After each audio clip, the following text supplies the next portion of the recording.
디지털투데이 데일리 픽입니다. 트럼프 미국 대통령은 SNS를 즐겨하기로 유명한데요. 직설적인 언행을 하는 만큼 그와 관련된 SNS 구설에도 많이 엮였었죠. 조선일보는 소셜미디어에 올린 게시물로 논란의 중심에 서 있는 도널드 트럼프 미국 대통령이 굴욕을 맛봤다고 보도했습니다. 세계 최대 상거래 업체 아마존의 동영상 플랫폼 트위치가 트럼프 대통령 계정을 일시적으로 중단했다는 겁니다. 트럼프 대통령 계정이 자사의 혐오 행위 정책을 위반했다는 이유에서죠.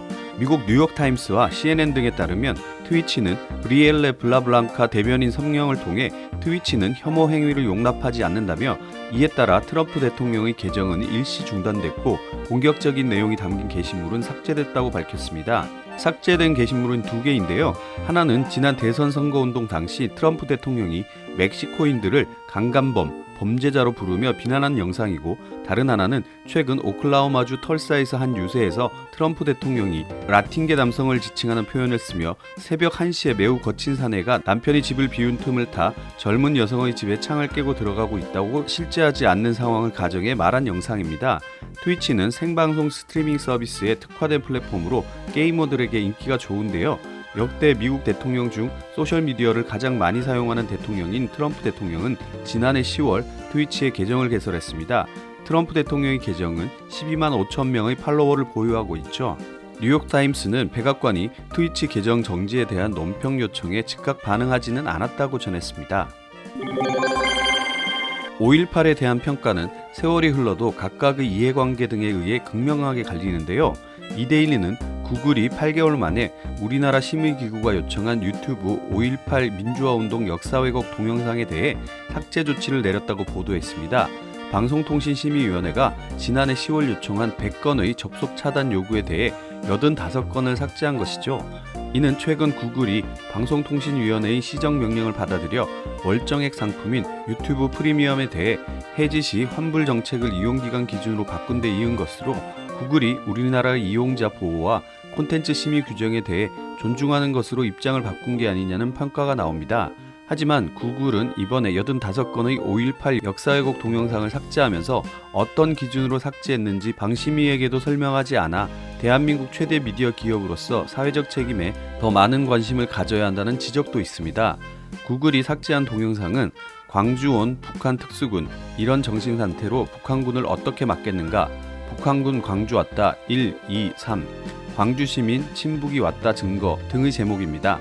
5.18 민주화운동 당시 광주에 북한 특수부대원이 침투했다거나 고 김대중 대통령이 폭동을 사주했다는 등 역사적 사실을 현저히 왜곡하는 내용으로 2019년 방심위가 시정 요구, 즉 접속 차단을 결정한 사항입니다. 하지만 해당 제목으로 검색을 하면 해당 영상은 보이지 않지만 유사한 제목의 영상은 줄줄이 검색됐는데요. 광주 온 북한 특수군, 이런 정신 상태로 북한군 어떻게 막겠는가로 검색하면 5.18은 북한이 침투한 남한의 내전이었다 등의 영상이 검색됩니다. 드라마 속에 정치인이 등장하면 보통은 아주 정의롭거나 부패한 인물로 묘사되곤 하는데요.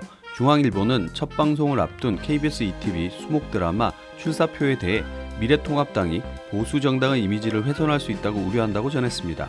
통합당은 해당 드라마가 진보정당 정치인은 정의감이 높은 인물로 묘사하고 보수정당 정치인은 도박, 성희롱 의혹에 휩싸인 정치인으로 묘사하고 있다고 비판했습니다. 통합당 관계자는 28일 뉴스원과의 통화에서 당 미디어국에서 KBS에 대한 고발, 방송통신심의위원회 제소를 검토하고 있다며 KBS 측이 등장인물의 캐릭터나 내용 등을 수정하겠다고 한 만큼 방송을 보고 고발, 제소 여부를 판단할 것이라고 밝혔습니다. 진중권 전 동양대 교수는 드라마가 현실에 충실하다면 재미있는 스토리가 전개될 것이라고 현실에 방점을 찍으며 비꼬았습니다. 다음 달 1일 방송을 시작하는 출사표는 취업준비생 구세라, 나나분이 취업 대신 구의원에 도전하는 이야기를 그린 드라마입니다. 공식 홈페이지 등에 따르면 이 드라마에는 가상의 정당 애국보수당과 다같이 진보당 등이 등장하는데요. 애국보수당 소속 인물은 음모를 꾸미거나 갑질, 음주운전, 뺑소니, 도박, 성희롱 등으로 논란이 된 적이 있는 정치인이라는 설정입니다. 반면 다같이 진보당에 속하는 정치인은 기부, 봉사활동에 전념하거나 정의감에 불타오르는 대체로 긍정적인 인물로 그려진다고 합니다. 한 회사의 대표자의 이미지는 그 회사의 이미지와 직결되는 경우가 많죠. 오뚜기가 갓뚜기로 불리는 게 해당 회사의 회장 일가 덕인 경우처럼 말이죠. 뉴스원은 세계 최대 소셜미디어 기업 페이스북이 최고 경영자 리스크에 허덕이고 있다고 보도했습니다. 도널드 트럼프 미국 대통령의 반인종적 글을 방치했다는 이유로 내로라 하는 세계적 기업들이 페북에 광고를 내지 않는 방법으로 보이콧에 나서고 있기 때문이죠. 지난달 트럼프 대통령이 자신의 페북과 트위터에 백인 경찰의 과잉 진압으로 숨진 흑인 조지 플로이드 사망에 항의해 인종차별 반대 시위를 벌이는 이들을 폭도라 칭하며 약탈이 시작되면 총격도 시작된다는 게시물을 올렸습니다. 트위터는 곧바로 트럼프 대통령의 글에 경고 문구를 붙이며 제재했지만 페북은 별다른 조치를 하지 않았습니다. 일단 페북 직원들이 반란을 일으켰는데요. 페북 간부급 인사들이 격하게 항의했고 일부 직원들은 사표를 던졌습니다. 미국의 블룸버그 통신은 저커버그가 회사 15년 역사상 가장 격렬한 내부 반발에 직면해 있다고 보도했습니다. 미국의 대표적 기업인 스타벅스가 페북 광고를 중단키로 하는 등 뉴욕타임스에 따르면 지난달 30일 현재 모두 170여 개 글로벌 기업이 페북에 광고를 중지하기로 했습니다. 페북의 연수익 약 84조 5천억 원의 상당 부분이 광고에서 나오기 때문에 이는 페북에 치명적인데요. 실제 페북의 주가는 지난달 26일 8.3% 폭락했습니다. 상식과 동떨어진 CEO의 생각이 회사를 하루아침에 위기에 빠뜨릴 수 있다는 평가가 나오는데요. 전형적인 CEO 리스크라고 할 수 있겠습니다. 이제 경제활동에 있어 비대면 방식이 불가능한 경우는 찾아보기 힘들어졌는데요. 뉴스원은 대리점을 거치지 않고 카카오톡에서 본인 인증만 하면 휴대전화를 개통할 수 있는 시대가 열렸다고 보도했습니다. 최근 과학기술정보통신부는 서울 중구 대한상공회의소에서 제1차 신기술 서비스 심의위원회 즉 ICT 규제 샌드박스 심의위원회를 개최하고 비대면 이동통신 가입 서비스 등 총 9건의 규제 샌드박스 안건을 심의 처리했습니다. 우선 심의위는 2건의 비대면 이동통신 가입 서비스에 대해 허용했는데요. 심의위는 알뜰폰 사업자 KT, 카카오페이의 컨소시엄과 KT가 각각 비대면 이동통신 가입 시 각사가 제공하는 인증수단을 통해 이용자가 본인 확인 절차를 진행한 뒤 휴대전화를 개통할 수 있는 서비스에 대해 임시 허가를 부여했습니다. 이에 따라 신청기업은 각각 카카오페이 인증서 또는 복합 인증 기술을 이용해 비대면 이동통신 가입 서비스를 제공할 수 있게 됐습니다.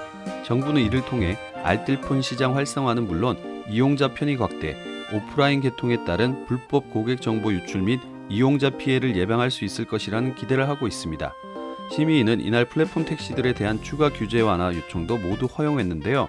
현행 여객 자동차 법령상 택시의 근무 교대는 차고지에서 하도록 규정하고 있고 음주 측정과 기록은 운전사업자가 하도록 하는 등 차고지 밖 근무 교대가 불가능한 상황이었습니다. 심의위는 이에 신청기업의 모바일 택시 플랫폼을 이용하는 서울 가맹택시에 한정해 차고지 밖 근무 교대를 할 수 있도록 하고 단계별로 실증 범위를 늘리기로 했습니다. 5G 서비스에 대한 이동통신사들의 홍보는 대단하지만 실제 서비스 질은 높지 않다는 비판들이 많은데요. 디지털타임스는 국내 5G 가입자가 상용화 1년 만인 지난 4월 600만 명을 넘어섰지만 실질적인 5G 접속 시간은 현저히 낮다는 지적이 제기됐다고 보도했습니다. 특히 통신 3사 중에서는 SK텔레콤, LGU+, KT 순으로 5G 서비스 활용이 높은 것으로 조사됐습니다.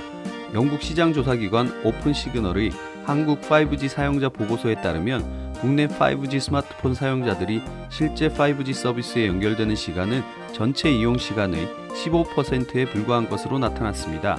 나머지 대부분의 시간 동안은 5G 서비스가 아니라 4G 서비스인 LTE 네트워크에 의존하고 있다는 것이죠.